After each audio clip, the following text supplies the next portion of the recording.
The Real Estate Report Card is a powerful tool that will quickly make you an expert in any real estate market in the country, more so than somebody potentially living there their entire lives. You can pull up this data by choosing a state and county. So, as example, I'll pull up here New Jersey and Monmouth County, and you can see within seconds you'll have a real estate report card. But there's other ways you can pull up this information.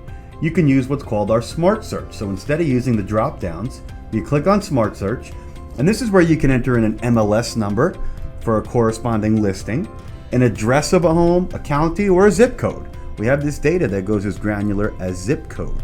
But let's go ahead and enter in an MLS number, and remember to put the number sign in front of the MLS number to pull it up. Once you hit the search button, sometimes what happens is you'll have the same MLS number but in some different markets. You can see there's one in New Jersey here and one in Arizona here. We want the one in New Jersey for this example, so once you choose it, you'll see that it does do some extra customization for you. It gives you all the data on a zip code level, but also puts a picture of the listing in there. We'll get back to that in just a second. The first thing we're showing you here for this market are some highlights or some talking points. And you can see there's different color badges. There's a gold badge, a silver badge, a bronze badge. Gold means top 10% of the US, silver is top 20%, and bronze is top 30%. So this market, clearly a hot market. Median income, the 5-year forecasted appreciation rate, job growth, historical appreciation, the 1-year forecast, and affordability are all some of the top in the United States. Now, since we put in the MLS listing number, what we do is we grab the listing price and put it in there as a custom home price. In this example, $479,900. We also give you the median home price for this market, $467,000 and change here, as well as the average cost per square foot, $235. Now the next part here is the appreciation data. Now we have this data historically 60 years in the past, so we can show you the average rate of appreciation over 60 years, over the last 10 years, and over the last 5 years. More importantly, we give you a look at the forecast for next year, about 5.4% in this example, and cumulatively over the next 5 years, a little bit over 27%. Why is this so critical? Well, let's think about the home buying process. Initially it starts online. People search for homes online that they like, and once they see one that they do like, they go visit it in person, and maybe it's an emotional attachment. But ultimately, the decision to buy the home is a financial decision, and nobody sells to the customer that way.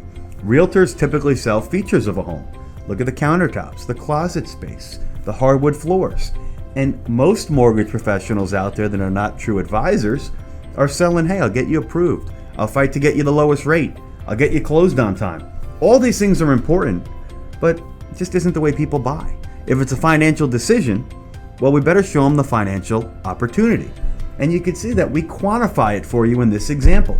So if they buy that home for $479,900, based on the forecasted rate of appreciation over the next 5 years, guess what? They could expect to gain $132,000 in appreciation.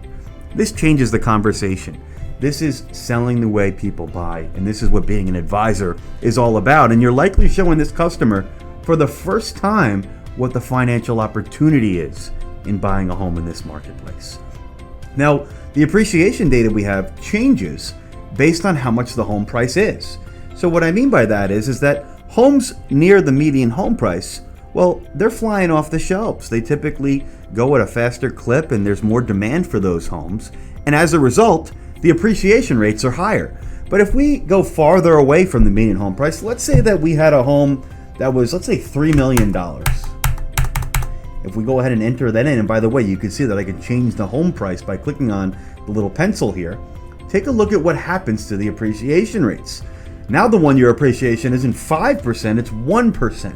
And on the 5-year forecast, it's not a little over 27%, it's 4.93%. So you can see that the appreciation rate will adjust because homes in this price range are sitting on the market more. There's not as much demand for them, so we represent that by adjusting the forecasted rates of appreciation.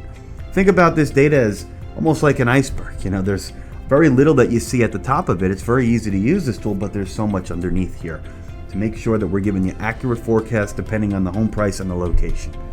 We also give you a look at the inventory picture, and we'll show you what the demographics are, how old the people are in this market. You can see The 27 to 35 age demographic, that's typically your first-time home buyers. When we go a little bit higher in the 36 to, let's say, 54, those are typically your move-up buyers.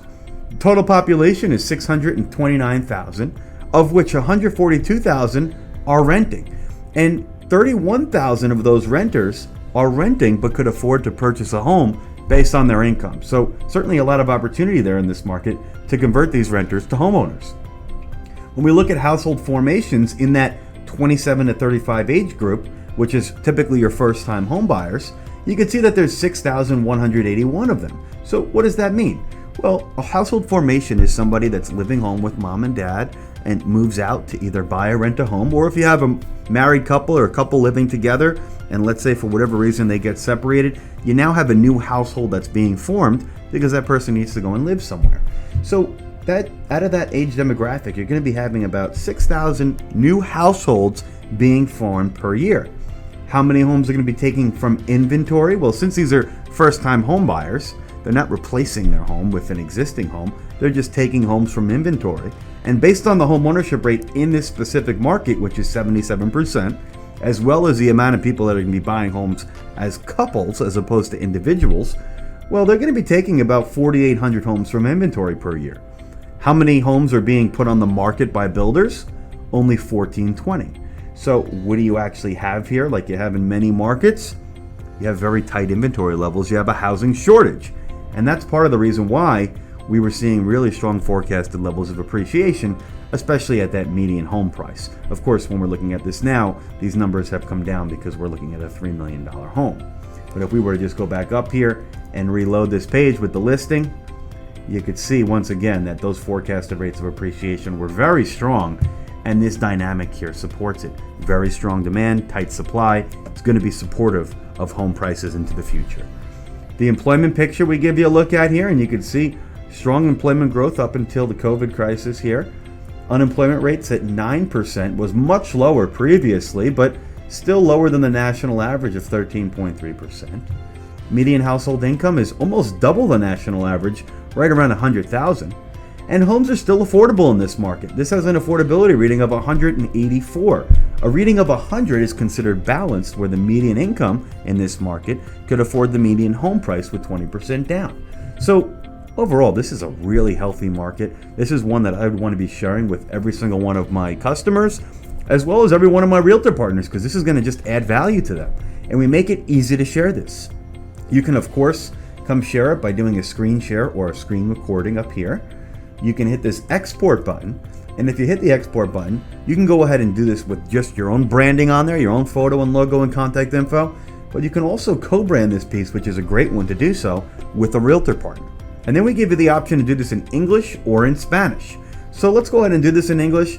You can then choose to have this downloaded as a PDF, or you can email it to yourself as a PDF, or you can download it as an image. So we'll download this as a PDF. And it takes just a few seconds to create this piece. And by the way, this can be done from your mobile device as well.